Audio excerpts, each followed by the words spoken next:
yaktın yarın begül, senin intiharın begül, çektim zarın begül, senin yarın. Durmuş yolu ağrıdı, geçmedi kıyınır. Menin bu kalbimde gam olsa kendir.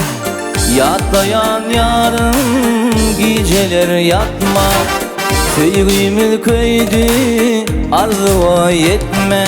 Bu gece tüm gece tiskinip kaldım. Oy fikire batıp dağıma tırdı. Begül, yaktın yarın begül, senin intiharın begül, çektim zarın begül, senin yarın.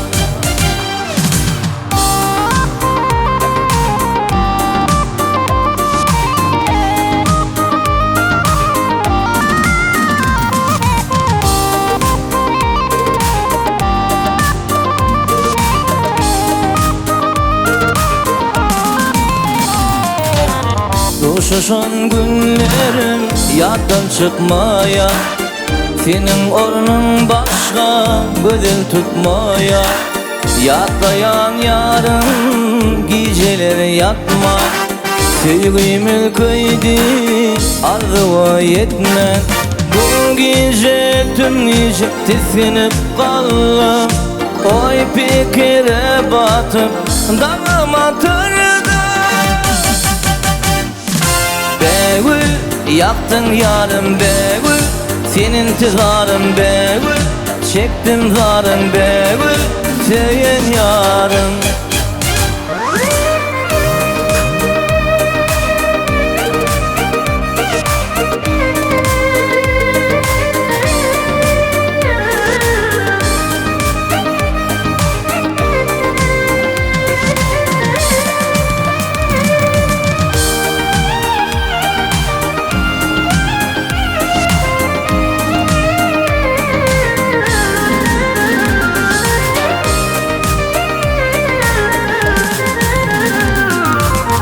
Ayrılık derdinin yanına canım, ayrılık yanardı bilmedin halim.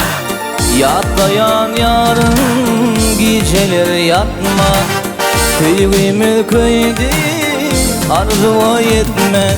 Bu gece tüm gece tiskinip kaldım. Oy fikire batıp dağıma tırdı. Begül, yaktın yarın begül, senin intiharın begül, çektim zarın begül, senin yarın begül. Yaktın yarın begül, senin intiharın begül, çektim zarın begül, senin yarın.